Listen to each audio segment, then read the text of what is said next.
Hello everyone, good morning. কেমন আছো তোমরা সবাই? আশা করছি তোমরা সবাই খুব ভালো আছো, যে যেখানে আছো ঈশ্বরের কৃপায় সুস্থ আছো। ত্রিপুরা ছোট্ট একটি গ্রাম থেকে আমি বান্টি তোমাদের সাথে একটি নিউ ব্লগ শেয়ার করছি। আই হোপ আজকের ব্লগটাও তোমাদের খুব খুব ভালো লাগবে। ঘুম থেকে উঠেই তো বাইরের চারিদিকটা দেখতে এতটা ভালো লাগে, আর চারিদিকটা যেন সবুজে সবুজ হয়ে আছে। কদিন বাদেই দেখবে গাছের পাতা টাতা পড়ে একদম গাছগুলো পুরো কীরকম হয়ে থাকে, আর প্রত্যেক দিন তখন জল দিতে হয়। এই শীতকালটা আসলে কিন্তু এরকম হয়, গাছগুলোর পাতাগুলো পড়ে গাছগুলো যেন নেড়া হয়ে যায়। তো সকাল সকাল এদিকে এই যে রুটিগুলো একটু সেঁকে নিলাম গরম করে, কারণ ফ্রিজের মধ্যে যেহেতু রাখি শক্ত হয়ে থাকে, তো আর এমনিতেও ফ্রিজে না রাখলেও আমরা গরম করেই কিন্তু এটি খাই। তো এদিকে চা বানিয়ে নিলাম দুজনের জন্য 2 কাপ চা। বলেছিলাম এখন থেকে লিকার চা খাবো, কিন্তু লিকার চা তো আমিই খেতে পারি না, বরের কোনো অসুবিধা নেই, অসুবিধাটা যা আমারই। তো যাক, এদিকে এবারে বর বউতে মিলে চাটা খেতে খেতে বসে করব গল্প। এদিকে তোমাদের দাদাভাইও কিন্তু আছে, দুজনের চাটা তো দেখলে এখানে নিয়ে নিলাম। তো এদিকে 10 মিনিটের মতো গল্পটা হবে, তারপর শুরু হয়ে যাবে সংসারের কাজকর্ম। এই তো আমাদের জীবন মেয়েদের, দেখবে ঘুম থেকে উঠেই ওই যে টিফিন টাফিন করা, ঘুম থেকে উঠেই আমাদের মানে চোখটা কষলেই চলে আসতে হয় রান্না করে। সারাদিনের দেখবে আমি দেখেছি সারাদিনের আমরা বেশিরভাগ টাইমটা কিন্তু আমরা রান্না করেই কাটাই। সকালের অনেকটা সময়, তারপর আবার দেখবে রাত্রিবেলার অনেকটা সময়। রাত্রিবেলা যদিও অতটা সময় লাগে না, সকালের দিকটা একটু বেশি লাগে। বেশিরভাগ জীবনটা মেয়েদের দেখবে রান্না করে যেন কেটে যায়। তো এদিকে কালকে আবার সবজিগুলোও কেটে নিয়েছিলাম, আজকে রান্না করবো আমার পছন্দের রান্না। আর এদিকে কেটে নিয়েছি কী শাক বলো তো, মুলো শাক কেটে নিয়েছি। কাল রাত্রিবেলায় কেটে রেখে দিয়েছি, শীতের সকাল তো, আর বেলাটা ছোটো, কীভাবে যে মানে সকাল গড়িয়ে দুপুর চলে আসে, আর একা হাতে সব কিছু করতে গিয়ে না আমি ঘড়ির কাঁটার সাথে যেন তাল মিলিয়ে পারি না। তো তাই জন্য সবজিটা কালকে বুদ্ধি করে একটু মানে সবজিটা কেটে নিয়েছিলাম। সব সময় বুদ্ধি থাকলেও হয় না, মানে কোনো কোনো সময় যেন করতে মানে আশ্চর্যজনকটা লাগে।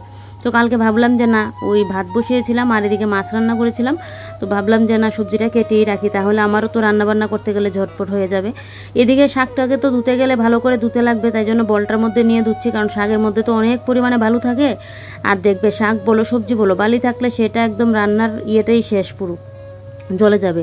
তো শাকটাকে তাই ভালো করে ধুয়ে নিচ্ছি, একবার কিন্তু ধুয়ে এটার মধ্যে নিলাম। আর এটা আমার খুব কাজের, ওই যে নিয়েছি স্টিলের যে একটু মশারির নেটের মতো যে এটা, ওইটার কথা বলছিলাম, 100 টাকা নিয়েছিল লোকনাথ ওই উৎসবের সময় নিয়েছিলাম।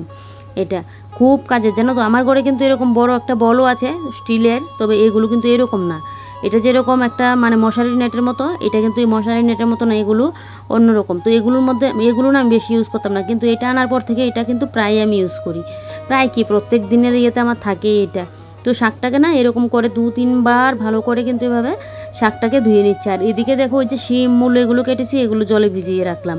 এবারে মূলো শাকটার মধ্যে একটু নুন দিয়ে দিলাম। মূলো শাক বলো, উচ্ছে বলো, করলা বলো, এগুলোর মধ্যে একটু নুন দিয়ে যদি কষলে নিতে পারো, তাহলে দেখবে ওই যে একটা তেতো তেতো ভাব এটা আর থাকবে না। আর মূলো শাকের একটা যে গন্ধ, আমার তো মূলো শাকের গন্ধ বেশ ভালোই লাগে, তবে আমার বর বেশি একটা পছন্দ করে না, তাই জন্য নুনটা একটু মেখেই রাখছি। আর এমনি তো নুনটা মেখে রাখলে শাকটা দেখবে তাড়াতাড়ি কিন্তু রান্না হয়ে যাবে। বটিটা ধার করে আনলো, সেই তো আমি সেদিন হাত কেটে নিয়েছিলাম। তো হাত কেটে তো 2 দিন ছুরি দিয়ে কেটেছিলাম, তবে আমরা হলো বাঙালি মানুষ, তো আমাদের দেখবে বটিটা দিয়ে সুবিধা হয়, ছুরি দিয়ে কাটতে যেন অসুবিধাই হয়। মাছটা আমি ওই ছুরি কাঁচি এগুলো দিয়ে কাটতে পারি, কিন্তু সবজি টবজি দেখবে কাটতে গেলে মানে আগের মতো একটা অসুবিধা হয় না, তবে বটিতে যে আরামটা পাই ওটা যেন ছুরিতে আরামটা পাই না। তো আবার কালকে বটি দিয়ে কেটেছিলাম। আর দেখো শাক আমি মনে হয় আমার ফার্স্ট টাইম এরকম সুন্দর করে কুচিয়েছি, না হলে আমার হাতে এরকম সুন্দর করে শাক কুচানো এটা তো কোনো দিনই সম্ভব না। তো এদিকে দেখো মাছের বড়ি ভেজে নিয়েছি, আর একটুখানি বেগুন ভেজে নিয়েছি। কাল রাত্রিবেলায় তোমাদের দাদাভাই বেগুন, তারপর ধনেপাতা, মুলো, শিম এগুলো নিয়ে এসেছিল। কালকে তো শুক্রবার, তো কালকে তোমাদের দাদাভাই বলছিল কবে ধরে ভেজ ডাল খাবে। গত বছরও শীতকালে রান্না করে খাইয়েছিলাম, ও এতটা পছন্দ করেছিল ভেজ ডালটা খেয়ে। তো এটার মধ্যে আবার মটরশুঁটি লাগবে, তো কালকে মটরশুঁটিটা পাইনি, বলেছিল আজকে দেবে মটরশুঁটিটা। তো কালকে শুক্রবার যেহেতু আমাদের নিরামিষ, তো ভাবছি কালকে ভেজ ডালটা রান্না করব। আর এদিকে ওই যে বললাম শিম টিম এগুলো তো কেটে রেখে দিয়েছিলাম। আর এদিকে দেখো পেঁয়াজ রসুন এগুলো এখন মানে কেটে নিচ্ছি। রসুনটা আমি কালকে ঝোলে ভিজিয়ে নিয়েছিলাম, একটা একটা করে বসে কাটতে গেলে অনেকটা সময়। আর কালকে মাছটা রান্না করেছিলাম পেঁয়াজ রসুন দিয়ে, তো তাই জন্য একবারে আজকের জন্য রসুনটাও কেটে নিচ্ছি। আর পেঁয়াজ কাটতে তো বেশি সময় লাগে না, যা সময়টা লাগে রসুনটার মধ্যেই। আজকে রান্না করবো আমার পছন্দের শুটকি মাছ।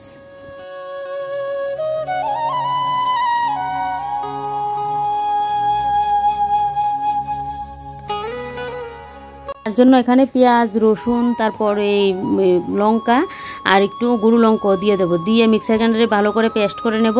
শীতকালের শিম, আলু, তারপর দিয়ে মুলো দিয়ে, বেগুন দিয়ে, এগুলো দিয়ে শুটকি মাছ দিয়ে, মানে ট্যাংরা শুটকি মাছটা দিয়ে খেতে যে কী দুর্দান্ত লাগে। লাস্টে নামানোর আগে যদি একটু ধনেপাতা দেওয়া হয় তাহলে তো আর কোনো কথাই নেই। তাই জন্যই কিন্তু আজকে তড়িঘড়ি করে রান্নাটা করছি। আমার তো খুবই পছন্দ শুটকি মাছ, তার উপর হলো গিয়ে ওই যে শিম, মুলো এগুলো দিয়ে করছি। শীতকালের ফার্স্ট বলতে পারো এই রান্নাটা আমার ঘরে খাচ্ছি। শীত থাকতে থাকতে তো আরও 2-3 দিন খেয়ে নেব। তো যাক, এদিকে এবারে এগুলোকে এখন পেস্ট করে নেব। সবগুলো রসুনের খোসা না ঠিকঠাক ছাড়াতেও পারিনি, এইভাবে দিয়ে দিয়েছি। কারণ একজনের ঘরে আমি দেখেছিলাম মাংস রান্না করতে গিয়ে এইভাবে খুলে খুলে দিয়ে দিই। কার করে দেখেছি এখন আমার ঠিকঠাক মনে পড়ছে না, এভাবে দিয়ে দিলেও দেখছি সুন্দর হয়ে যায়, তো তাই জন্য দিয়ে দিলাম। তো এদিকে রান্না তো বসিয়ে দিয়েছি, রান্না বসিয়ে চলে আসলাম এখন এই ঘরে। কারণ এখন যদি আমি রান্নার পিছনে পড়ে থাকি তাহলে আমার আর হবে না। এদিকে রান্নাও হবে, আঁচটা একটু হালকা করে দিয়ে আসলাম। এদিকে আমার ঘরটাও গুছাতে হবে, না হলে কি আর টাইমের মধ্যে শেষ করতে পারবো বলো কাজ বাজ। এদিকে ঠাকুরের জায়গাটার মধ্যে আজকে কিছু কাজও আছে, ঠাকুরের জায়গাটা একটু পরিষ্কার করতে লাগবে। ওই যে ঠাকুরের কাপড়টা যে পেতে রাখলাম ঠাকুরের আসনে, কাপড়টার মধ্যে ইঁদুর একদিন কী করলো, গোটে জলটা ফেলে দিয়েছিল। আর মানে একটা দাগ দাগ পড়ে আছে ফুল টুলে। তো ভাবছি এই কাপড়গুলো ধুয়ে দেবো আর নতুন করে কাপড় বাঁধবো। তো পুজো দিতে গেলে বুঝতেই পারছো অনেকটা সময় লাগবে। আর আজকে যেহেতু বৃহস্পতিবার ঘরটাও নামাবো, তাই জন্য কিন্তু এটা করছি। এদিকে দুব্বও তোলা হয়নি, বেলপাতার আমার শাশুড়িমাই তুলে দিয়েছে বেলপাতা ফুল। দুপুরটা আবার আমাকে তুলে আনতে লাগবে। এদিকে সুগাসটা তো মুছে নিয়েছি, এবার এদিকে দেখো আমার ড্রেসিং টেবিলটা মুছে নিচ্ছে, আমার শখের জিনিস।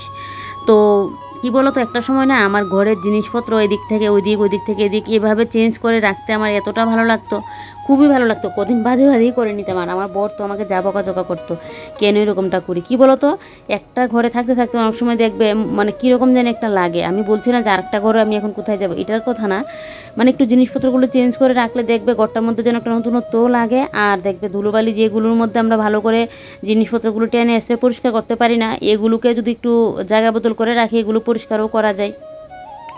তো আমার তো বেশ ভালো লাগে। তবে যদিও আজকে 1 বছর ধরে, 1 বছরের উপর হবে, এটা যেন আমার উঠে গেছে, মানে ইচ্ছে যেন এখন হয় না ওই যে এদিক সেদিক উল্টো পাল্টা করে রাখবো।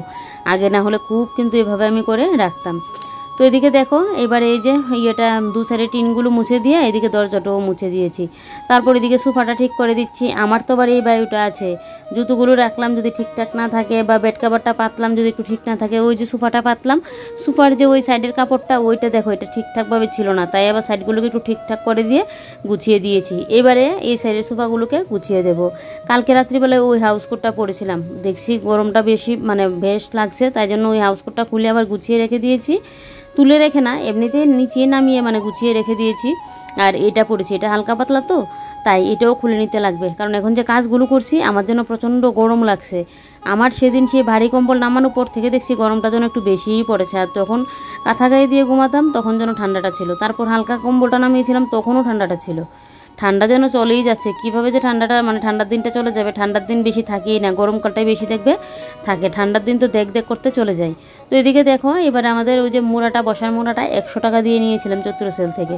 এই মুড়াটাও ভালো করে একদম মুছে পরিষ্কার করে দিয়েছি। আর বললে বিশ্বাস করবে তোমরা, মুড়াটার নিচটা দিয়ে না মাকড়সার জাল বুনে রেখেছিল, তোমাদেরকে দেখাতে পারলে তোমরা বিশ্বাস করতে।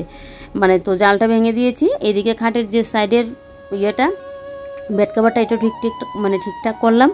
তারপর এদিকে দেখো আলুর খোসাগুলো ছিল, আলুর খোসাগুলো এবারে গাছগুলোর মধ্যে দিয়ে দিচ্ছি। সেদিন এই গাছগুলো মানে নামিয়ে দেখছি গাছগুলো একদম শুকিয়ে কাঠ হয়ে আছে, গাছগুলো না মানে মাটিটা। তো মাটিটার মধ্যে ভালো করে বাথরুমে নিয়ে শাওয়ার দিয়ে ভালো করে একদম জলটা দিয়েছি। এমনি যে জগ দিয়ে জল ঢেলে দেওয়া ওইভাবে করলাম না, শাওয়ারটা দিয়ে দিলে দেখবে ঠিকঠাক করে যেন আস্তে আস্তে করে জলটা পড়ে, তো তাই শাওয়ার দিয়ে ঠিকঠাক করে দিয়েছি। এই মানে 3টা ইয়ের মধ্যে মাটিগুলো শুকিয়ে কাঠ হয়েছিল, তো আবার উপর দিয়ে হালকা একটু মাটি দিয়ে দিয়েছি। আর এবারে দেখো আলুর খোসাগুলো কিন্তু আমি দিয়ে দিচ্ছি। সবজির খোসা কিন্তু গাছের জন্য খুবই উপকারী, খুবই ভালো সবজির খোসাটা গাছের জন্য। তো এই যে 2টা গাছে দিয়ে দিলাম, আবার যখন কালকে পড়বে তখন আবার ওই গাছটার মধ্যে দিয়ে দেব। এদিকে এই যে বাটিটা এখন দুধে লাগবে, বাটিটা এখন রাখলাম, পরেই ধুবো। আর এদিকে আমার রান্নাবান্না এই যে দেখো ডাকাটা এখন তুলে একটু নাড়া দিয়ে নিই। আর এদিকে শুটকি মাছগুলো ভেজে কিন্তু এখানে রেখে দিয়েছি বাটির মধ্যে। কয়েকটা আবার লোটে শুটকিও দিয়েছি, ট্যাংরা শুটকি মাছও কয়েকটা আছে, আবার লোটে শুটকি মাছও আলাদা কয়েকটা আছে। তারপর আমি 2টা মিক্সড করে ভাবলাম রান্নাটা করি। তো এদিকে আবারও দিয়ে দেবো ডাকা, এবারে আস্তে ধীরে সেদ্ধ হোক। আর ততক্ষণে আমার ওই ঘরের কাজকর্মগুলোও শেষ হয়ে যাক। আর এই যে দেখো ট্যাংরা শুটকি মাছ আর লোটে শুটকি, তো চলো এবারে চলে আসলাম এই ঘরে। এসে এদিকে দেখো এবার আমার ঘরটা ঝাড় দিয়ে নিচ্ছি। ঘর আর বাইরেটা পুরো একদম, রান্নাঘর যখন ঝাড় দেবো তখন একবার ঝাড় দেবো। রান্নাঘরটা কিন্তু আগে একবার ঝাড় দিয়েছিলাম, তারপরেও এখন রান্নাবান্না শেষ করে আবারও ভালো করে একদম ঝাড়টা দিতে লাগবে। কারণ রান্না একদম শেষ করে তারপর ঘরটা ঝাড়ু দিলে না, তখন দেখবে এত হয় না। আর আগে ভাগে ঝাড়ু দিয়ে নিলে সেই ঝাড়ু দেওয়ার মতো লাগে না। তাই আবার পরে বাইরেটা একদম, রান্নাঘরটা যখন ঝাড় দেবো তখন বাইরেটা একবার ঝাড়ু দিয়ে নেব। আর ওই যে বললাম এই ঝাড়ুগুলো দিয়ে বাইরেটা এখন আর ঝাড় দেবো না, তবে বলি ঠিক এই বিকেলে যখন ঝাড়ু দিতে যাই তখন কিন্তু এই ঝাড়ুটা দিয়েই বাইরেটা আমি ঝাড়ু দিয়ে নিই। তখন আবার ওই বাথরুম থেকে গিয়ে ঝাড়ু আনা, ওই ঝাড়ু দিয়ে আবার বাইরেটা ঝাড়ু দেওয়া, ওইটা যেন ভালো লাগে না। তো এদিকে দেখো এবারে ঘর বারান্দা ভালো করে একদম আমি ঝাড়ু টাড়ু দিয়ে তারপর এদিকে এখন ঘরটাও মুছে নিচ্ছি। শীতকালে আমার যদিও প্রত্যেক দিন ঘর মুছতে লাগে না, গরমকালে আমার প্রত্যেক দিন ঘর মুছতে লাগে। সকালে যদি কোনো রকম না মুছতে পারলাম, বিকালে হলেও কিন্তু আমি মুছবই। তবে শীতকালে না ওই বেশি প্রত্যেক দিনটা লাগে না ঘর মুছতে। আর কথা হলো গিয়ে আজকে যেহেতু বৃহস্পতিবার, তো ভাবলাম যে না আজকে একটু ঘরটা মুছেই দিই, তাই জন্য কিন্তু মুছছি। তবে প্রত্যেক দিন মুছি না বলে তা না যে এক সপ্তাহ 2 সপ্তাহ চলে যায় আমি ঘর মুছি না, এরকমটা কিন্তু না। একদিন 2 দিন বাদে বাদে কিন্তু ঘরটা মুছি। তো এদিকে দেখো এবারে খাটের তলাটাকে মুছে নিচ্ছি। আর আমার ঘর মুছলে না ওই যে উপর দিয়ে একটুখানি মুছে চলে আসলাম, আমার আবার এটা ভালো লাগে না। মুছতে গেলে পুরো সাইড ফাইড ভালো করে পরিষ্কার করে মুছবো। আর না হলে উপর দিয়ে মুছে নিলে কী হয় বলো তো, আমার মনে একটা খুঁতখুঁতি হয়। ওই যে ধুলোবালিগুলো খাটের তলায় ছিল ওগুলো মনে বাতাসে উড়ে সামনে এসে পড়ছে, আমার এরকমটা একটা খুঁতখুঁতি লাগে। তাই জন্য আমি পুরো কিন্তু ভালো করে খাটের তলা বলো সোফার তলা বলো সব কিছু ভালো করে একদম মুছে পরিষ্কার করি। যার জন্য আমার এই ঘরটর মুছতে গেলেও কিন্তু অনেকটা সময় লাগে। পেছনের রুমটা তো মুছে চলে আসলাম, এবার সামনের রুমটা আর বারান্দাটা মুছলি বেশ।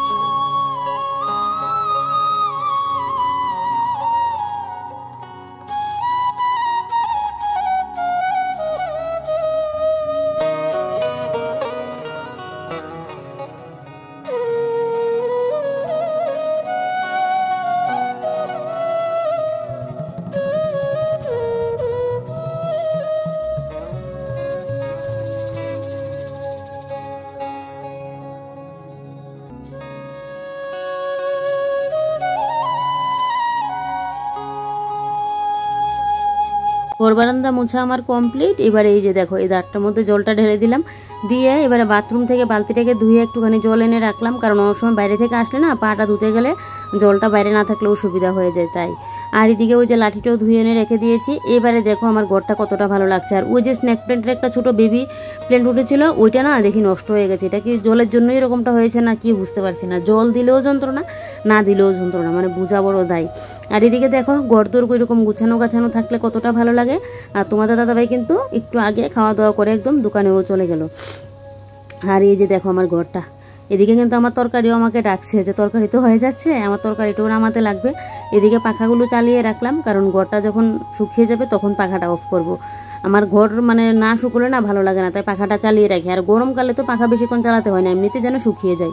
এদিকে এসেই তো দেখছি তরকারি একদম বেশিরভাগ হয়েই গেছে, এখন নামিয়ে নেব।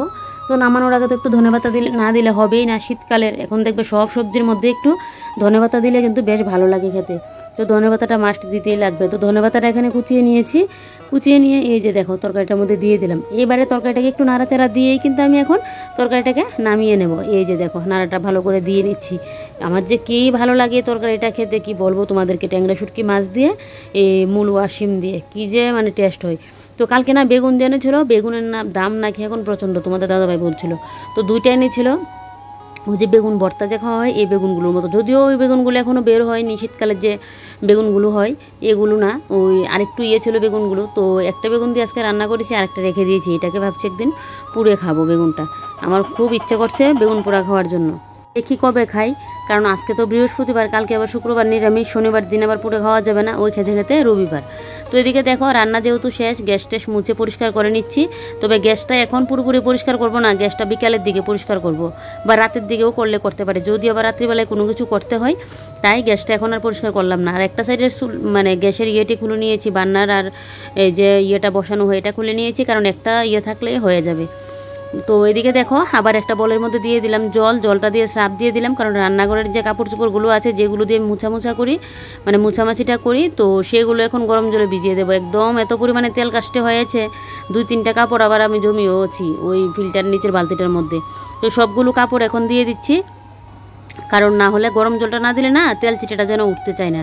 তো তাই জন্য কিন্তু আমি ইয়েটা দিয়ে দিয়েছি, এই যে দেখো গরম জলের মধ্যে দিয়ে দিলাম। আর এবারে যে কটা বাসন কুসন আছে এখন আর এগুলোকে মাজা ঘষা করব না, আগে আমি খাওয়া দাওয়াটা করব। শীতের বেলা তো, আর এদিকে সকালের খাওয়া দাওয়া লেট করে খেলে এদিকে দেখবে আমার আবার দুপুরের মানে খাওয়া দাওয়া আমি করতেই পারি না, খিদেটাই যেন আমার থাকে না, এই অবস্থা হয়।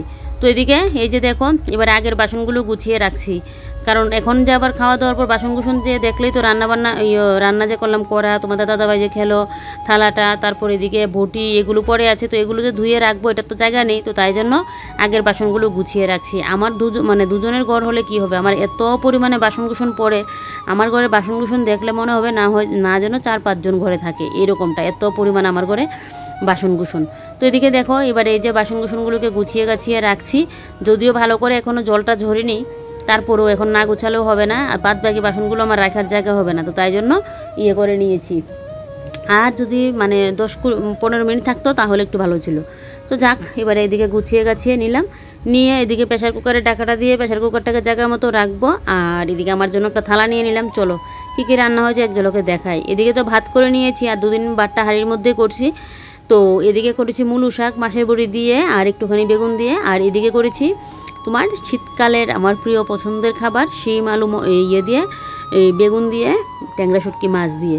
তো চলো এবার আমি এদিকে খাওয়া দাওয়াটা করে নিই, আর তোমাদের সাথে কথা বলতে বলতে এদিকে আমি ঝটপট করে খাওয়া দাওয়া কমপ্লিট করে নিয়েছি। তবে হ্যাঁ, মোবাইল দেখতে দেখতে কিন্তু খাওয়া দাওয়াটা কমপ্লিট করেছি। তারপর এদিকে টেবিলটাও এদিকে মুছে নিচ্ছি।